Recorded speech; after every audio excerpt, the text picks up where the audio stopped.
All right, Brian, let's start it off under 1.5, shortest touchdown, -138. I know this is one of your favorites. Yes, here it is. My favorite, right? The under 1.5. It's only been 6-6 in the playoffs so far. It hasn't fared too well. Good thing we haven't really talked about it too much, but a little concern. There's been less pass interference calls in the end zone lately, but it has hit in 5 of the last 6 Super Bowls, 7 of the last 9, and one of those was that Seahawks not scoring from the one. So let's do this. Everybody knows I like this one. So let's do it. Under 1.5, -138. Usually I'm actually surprised it's not like -150 for this game. We have to do it. We absolutely have to do it every year for that we're left on this earth. All right, rapid fire. Let's go through these. We want to try to get through like 35 in the next 30 minutes or so.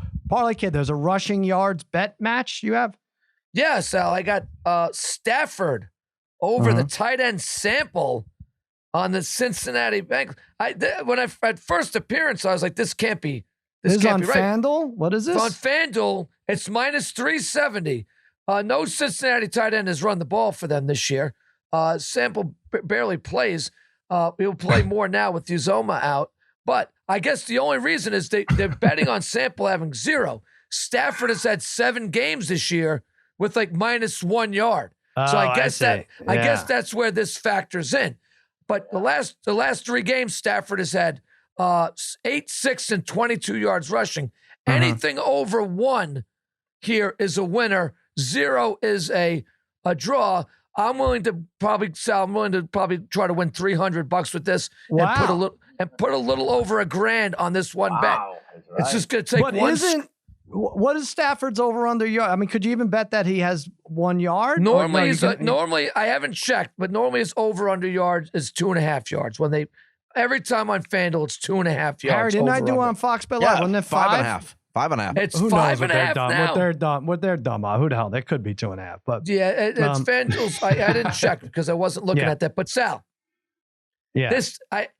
I don't know. Like at first I was like, this is a no-brainer. But obviously it's the -1 that could get you. Right. But all right. So I caution you. And I broke this down. So first of all, a lot of people think if you get sacked, you lose yards as a quarterback rushing. No, not the case. College you do. Not in the pros. Exactly. So the other way is we've seen Stafford, we've seen Burrow be elusive in the last couple of weeks. So if they just really break one, you're going to have positive yards.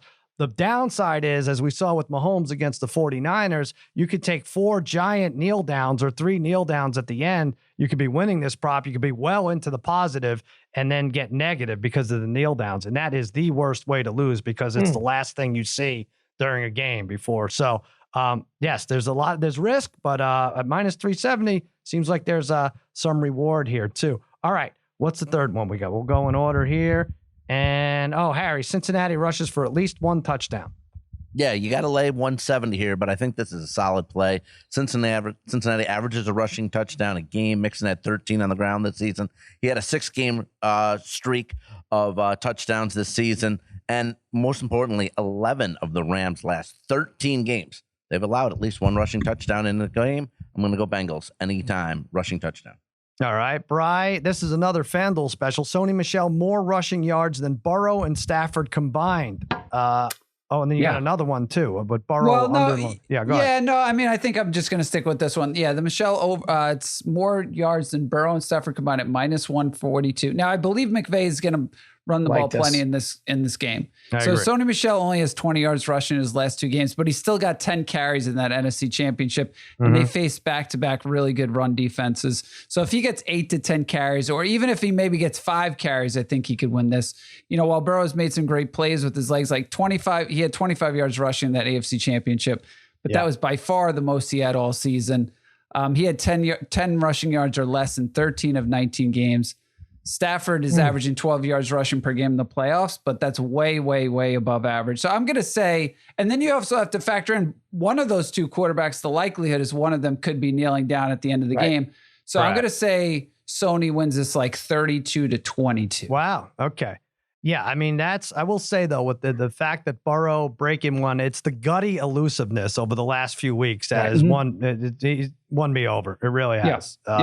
And he's been spectacular. But, boy, that's a pretty good one. An actual running back more than the quarterbacks who rarely run the ball. Just by volume, you should be okay.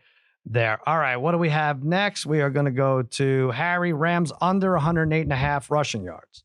Yeah, at minus 126, Sal. Week 18 against San Francisco, 64 yards, 2.4 yards a carry. Against Tampa Bay, 73. Against San Francisco in the NFC Championship, 70, 2.4 yards a carry again. And in fact, the Rams versus playoff teams this season have rushed for under 108 yards in 8 of the 10 matchups. The only 2 times they did it was both against Arizona, who was 20th versus the rush in the NFL this season. All right. But, Bri, you're going against that. Let's hear it. I'm going against Harry. Because like I said, I think McVay's going to he's going to want to run the ball in this one. Maybe not, he might not want to be as conservative as he was in the last Super Bowl, but the Bengals have given up 139 rushing yards to the Chiefs, 140 to the Titans. They even gave up 103 yards to the Raiders on 14 carries. So I know Harry was saying the 49ers and the Bucks, but those are 2 of the best teams against the run by far in football. So I do think you're going to get, I think Akers and Michelle could get 30 rushes in this game. So I like the over 108.5. All right. And Brian, while we're at it, you have the last, I think, rushing prop here. Chase under 3.5 yards rushing. That should be good. Yeah, this is a weird one. Start at 4.5. Now, do I think the Bengals will do everything they can to get Chase the ball? Yes. Hopefully they don't throw him the ball, throw a lateral to him in this situation. But I'm just doing this based purely on numbers. He has gotten 5 carries in the playoffs, but in 20 games this year, he's only gone over this number 4 times. He said 20, he had 23 yards rushing in the Raiders game, but besides that, only averaged like 1.5 yards rushing per game. So I think just the numbers say go under 3.5 on this one. All right, let me get the passing props going here. By the way, Parlay Kid, I'm surprised you don't like this, or maybe you do. It's actually a bet boost. They've boosted the odds, Fando. Burrow and Stafford each throw a touchdown pass in each half was plus 280, now plus 350. That's pretty good, right? Yeah, I think that's great. I would definitely jump on something like that. It's a fun one. Yeah, you'll go 3 out of the 4 legs fairly easily, I think. I don't know. You probably have to sweat one out. Yeah, I like it. Yeah. I do like that. But I do like Stafford first interception, minus 120. Now, if you have him to throw an interception, it's like 170, 180. But I like him to throw one before Burrow.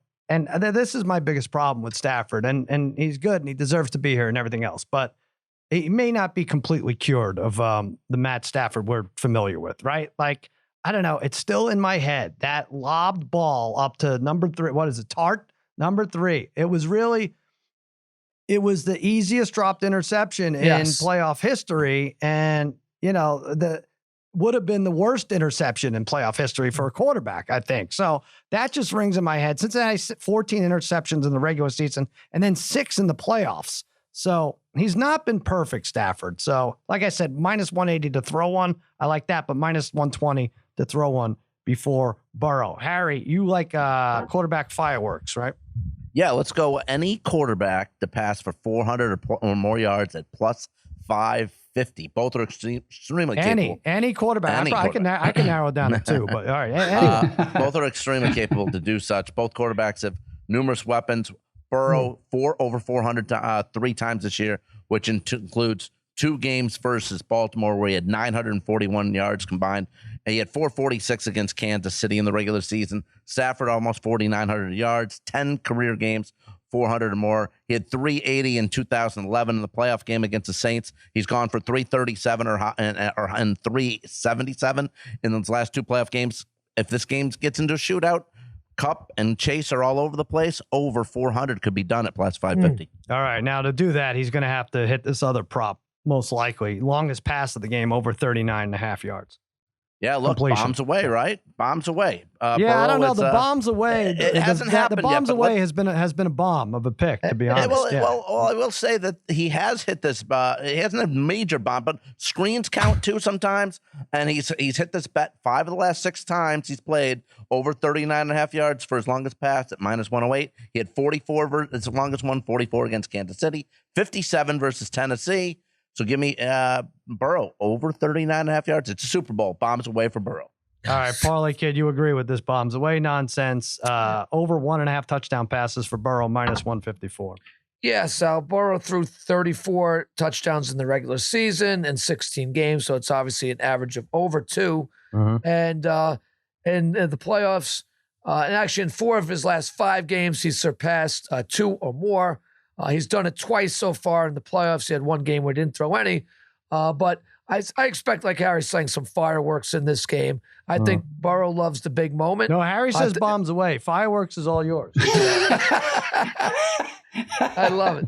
No, that bombs away expression has never caught on. It's really been a bust. Give it through May, April and May. Let's see what happens on Monday.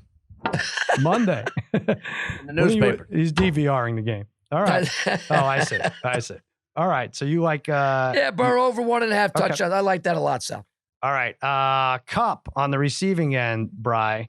You have him over 31.5 longest reception. Yeah, I mean, I'm sticking with it. I gave this out last week or 2 weeks ago or a week and a half ago, whenever the hell it was, against the 49ers. That never should have lost in that game. That was awful that it didn't. But he I dropped do think that pass. That would have been over that 50, went over right? the middle. Yeah, I mean, that would have been whatever it was, probably at least 40. But, I do think in this game, I could just picture, Michael's basically, calling a huge play from Kupp. I think the question is it going to be 25 yards or 40 yards? He has gone over this number in 12 of 20 games. And like I said, he really should have went over it in the last game. But I think he's going to make one big play in this game. Well, or multiple big plays in this game. So over 31.5 seems like that one you have to get a little for that one. You have to get a little lucky for that one. It should hit, but you have to get a little lucky. Parlay Kid, your next one, this really should hit because you're about to bombs away me with stats that show that Kupp over 8.5 receptions is a winner and has been a winner for as long as we can remember, and it's plus money. Well, it seems like that. It is Sal. It's plus 110. It does seem like that. There was a little lull towards the end of the year where Kupp was getting about 7 catches a game in a couple consecutive games. But for the most part, he's gone over 9 or more in 11 games this year. He's been targeted 25 times in the last 2 playoff games. And when we watch Kupp, Kupp can go from 1 reception to 5 on a single drive. He'll catch 4 on one drive. You don't see too many receivers doing that, but he catches fire real quick. A lot of quarterbacks will go to one receiver, maybe then go to another. Stafford will stick with Kupp because the guy just gets open. You can't really double team this guy. Reminds me of Kelsey in that regard. I remember in the Super Bowl last year, I had under 102.5 yards receiving. I was like, oh, this is going to be easy. The Chiefs were terrible. They had no offensive line. And he still busted that up. Right. Eventually, it's going to get there. Yeah. Yep. I love Kupp. It's a fun one. He's fun to watch. Yeah. All right. That's a good one. And not to mention, to get the butterflies out, you want an easy completion? Yes. He's there 2 yards, 4 yards, whatever you want there. All right, where do we want to go? Is there any more Kupp stuff? Did I miss something? Oh, player to have longest reception. Harry, a little long shot here. Higgins. Yeah, Higgins at plus 450. He's second in the playoffs with Cincy in receptions. Has a 44-yard catch against Kansas City. He was the go-to guy in that game, not Chase, who was double-teamed. I know you got to beat Kupp in this probably, but the longest catch, Cincinnati's held the receivers they've gone against in check, kind of. The longest reception against them in the playoffs so far was a screen to Hardman of Kansas City. That was kind of a fluke play. So I'm going to take Higgins, take a shot at plus 450. I found the Higgins prop by plus 115 most yards over Chase. People might think it should be more, but their stats are kind of similar. And actually, he's a little more consistent, Higgins, than Chase. 196, like you said, over the last 2.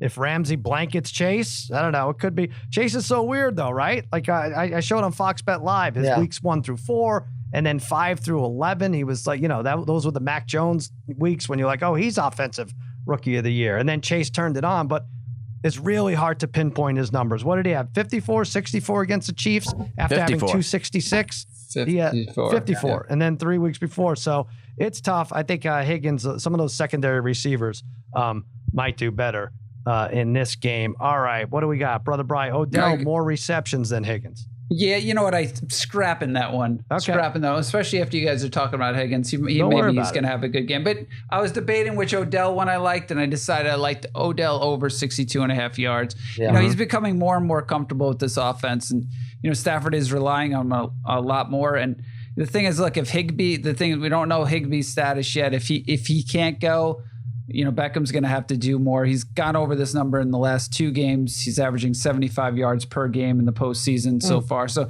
Kupp is going to, Kupp will open up things for him. So I think 62.5 is a little bit low, and I think he'll have a good game here. Could be 3 receptions. You could get you there right there. Yep. And playing for a contract, free agent at the end of the year. The oldest of all the named free agent receivers, 29 years old. So I think he's going to get paid either way. All right. What do we want?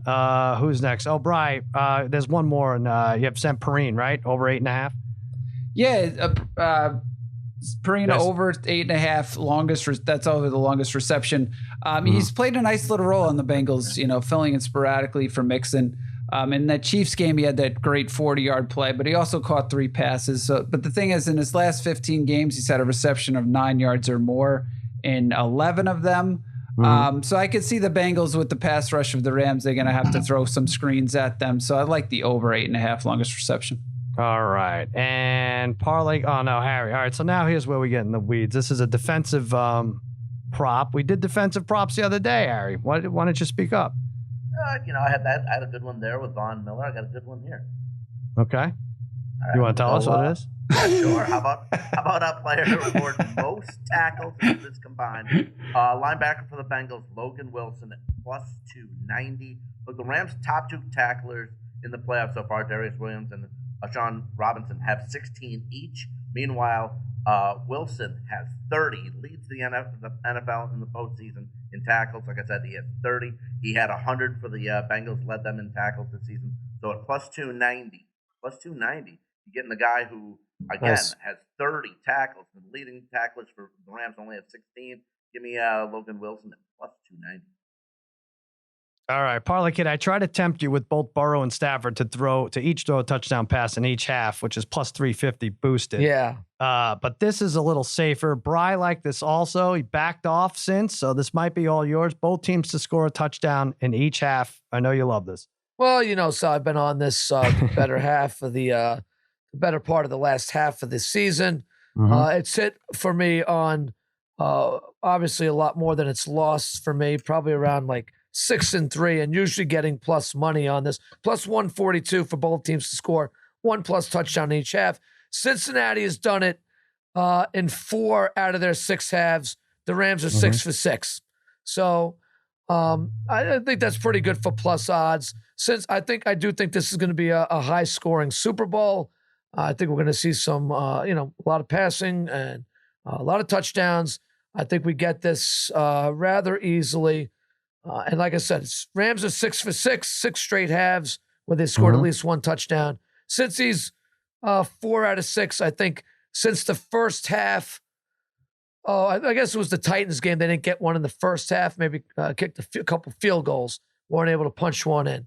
Well, the perplexing one that if you were ever going to turn your back on this bet was when Cincinnati played the Chiefs the first time, right? And the Chiefs somehow did not score a touchdown in the second half. After looking like they were going to score exactly. 50. And I did have it at that point. That was one of my losses on this bet. I was on with you. Yeah. But the thing is, even in a 2017 Rams 49ers game, this hit. Like both teams, it was low scoring, but both teams still scored a touchdown in each half. So it doesn't have to be extremely high scoring for it to happen. You got to get maybe lucky. You figure, like you said, like 3/4 of the legs will hit. It's just one that you got to maybe get a little lucky with. There you go. All right, Harry, you're going to have to get real lucky with this one, although this is the season for it to happen. And it's happened before. Are there 2 overtime games in the Super Bowl? There's been 2, right? 2 or 3? Packers, did Packers Broncos go overtime? And we know the Patriots Falcons definitely did.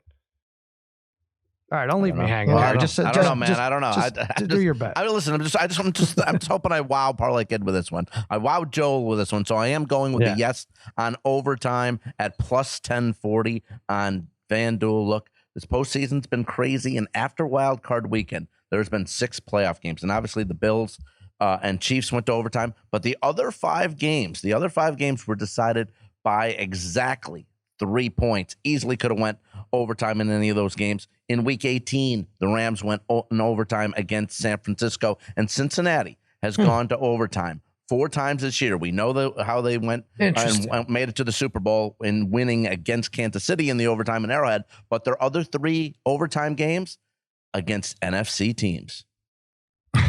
Okay. All right. Did he wow Think you? about it. Kid? Hey, I don't know. No, if he Darren, wowed are you. you scratching your head a little? I would be wowed, and I was just thinking of this.